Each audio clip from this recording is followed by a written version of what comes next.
Assalamualaikum warahmatullahi wabarakatuh dan salam sejahtera. Hai, saya Nash Fikri bin Badaruddin, nombor metrik 276610, pelajar pendidikan jarak jauh Universiti Utara Malaysia bagi jurusan Ijazah Sarjana Muda Pentadbiran Awam dengan Kepujian. Pada hari ini, saya akan membentangkan tajuk tugasan saya iaitu Teori Pengurusan Saintifik oleh Frederick Winslow Taylor. Pensyarah bagi subjek Teori Komunikasi kod kursus SCCA 1023 adalah Tuan Sheikh Muhammad Alwi bin Sheikh Abdul Qadir Al-Firdaus. Kita pergi kepada latar belakang Frederick Winslow Taylor. Frederick Winslow Taylor dilahirkan pada 20 Mac 1856 dan meninggal dunia pada 21 Mac 1919. Beliau juga turut terkenal dengan nama F.W. Taylor dan merupakan seorang jurutera mechanical Amerika yang berusaha untuk memantapkan kecekapan perindustrian. Beliau dikenali sebagai bapa pengurusan saintifik dan merupakan salah seorang daripada pakar pengurusan. Beliau telah mendirikan rumah tangga bersama pasangannya, Louis M. Spooner. Prinsip-prinsip pengenalan tentang teori pengurusan saintifik oleh Frederick Winslow Taylor. Teori ini telah dibangunkan oleh Frederick Winslow Taylor pada tahun 1880. Memperkenalkan 4 prinsip untuk meningkatkan kecekapan pekerja, seterusnya meningkatkan produktiviti iaitu penentuan pergerakan, pengkhususan kerja, perancangan dan perjadualan rapi, pemilihan dan pengambilan kaki tangan yang rapi, dan yang kelima ialah insentif upah. Sumbangan teori tersebut dalam bidang komunikasi. Perkembangan prinsip pengurusan saintifik telah melahirkan beberapa penyumbang seperti Gilbert dan Grant yang telah membuat kajian lanjut tentang pengawalan dan penjadualan prinsip kecekapan dan kesenangan bekerja. Beliau memansuhkan autokrasi peribadi diamalkan dalam perniagaan keluarga Quaker dan Cadbury dan Clerk dan mengembangkan teori organisasi. Pada tahun 1881, Taylor menerbitkan sebuah buku bertajuk Pemotongan Logam ke dalam Ilmu, di mana beliau membuat pemerhatian kepada penyodokan batu arang di Belham Steel Works. Pada tahun 1895, beliau telah menerbitkan sebuah buku berkaitan tentang skim insentif.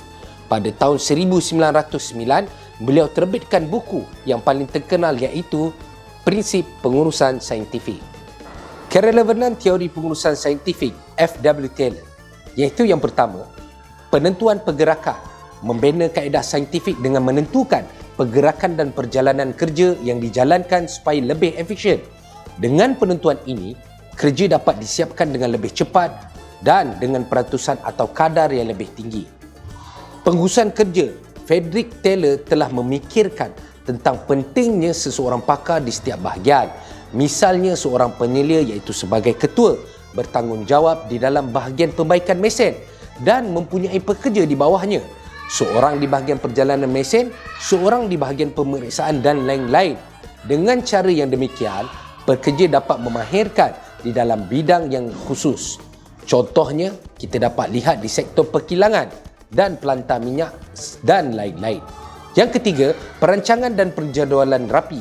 Perancangan dan penjadualan aktiviti organisasi perlu untuk memastikan penggunaan sumber manusia dan bahan pada tempat dan masa yang sesuai.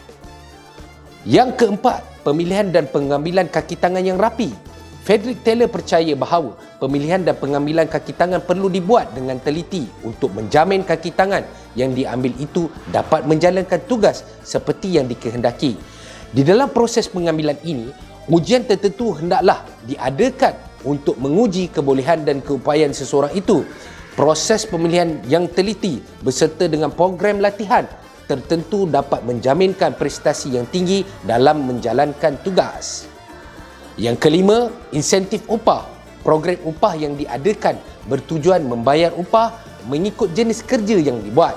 Ini bermakna program upah itu menyediakan kadar upah mengikut jenis kerja. Bonus melalui skim perangsang juga diberikan kepada pekerja yang dapat menyiapkan kerja lebih awal dari jangka masa yang ditetapkan. Walau bagaimanapun, teori ini turut menerima kritikan dari sarjana-sarjana barat. Ada kritikan yang baik dan buruk. Di antara kritikan yang baik diterima, iaitu menurut Drucker, pakar teknologi 1999, pekerja berpengetahuan mesti teliti menganalisis keadaan mereka dan dididik atau diajar menggunakan keupayaan ini untuk membuat pemilihan yang betul. Bukan itu sahaja, tetapi kaedah pelaksanaannya perlu dilaksanakan di bawah model Taylor dengan penekanan kepada kelajuan, ketepatan dan keseragaman. Menurut Vincent 2009, hari ini kita mendalami era pergerakan sumber manusia. Pihak berkepentingan dalam semua organisasi adalah kurang cenderung untuk melaporkan kesan kemanusiaannya dari tempoh-tempoh sebelumnya. Lebih tumpuan kini diberikan kepada pekerja sebagai rakan sekerja. Penglibatan rakan-rakan kita adalah asas utama untuk mencapai kejayaan perniagaan melalui budaya bersatu.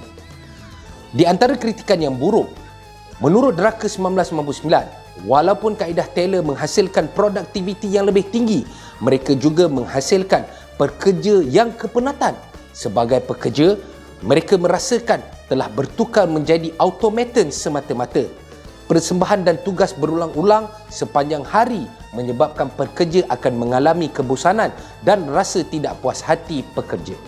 Menurut Cousins 1996, Bolman dan Deal 1997 dan Fever 1996, paradigma productivism yang di bawahnya Taylor jatuh adalah pandangan yang sempit di dunia yang tidak akan membenarkan flexibility, tidak akan mempertimbangkan keperluan yang berfikir orang manusia dalam organisasi kerja dan tidak akan bertolak ansur dengan pelbagai perspektif mengenai organisasi.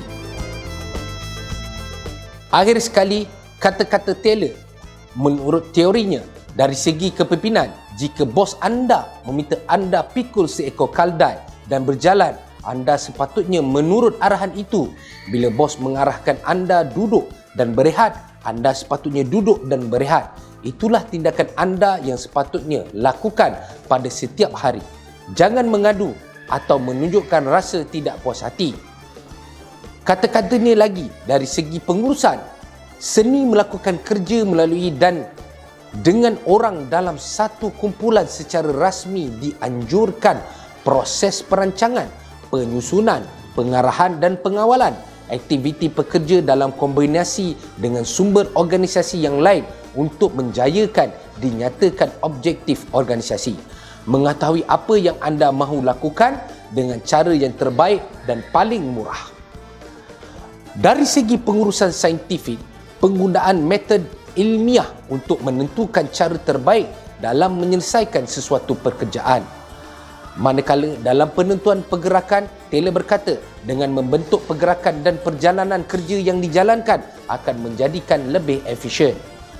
Dalam memotivasikan pekerja, prestasi adalah yang mampu anda lakukan. Motivasi menentukan apa yang anda lakukan. Sikap menentukan seberapa baik anda melakukannya. Jika kita memulakannya dengan kepastian, kita akan berakhir dalam keraguan. Tetapi jika kita memulainya dengan keraguan dan bersabar menghadapinya, kita akan berakhir dalam kepastian. Dalam meningkatkan kendiri, selalu ada jalan untuk dalam melakukan segala sesuatu. Sekian sahaja dari saya berkenaan tentang teori pengurusan saintifik oleh Frederick Winslow Taylor. Sekian, terima kasih.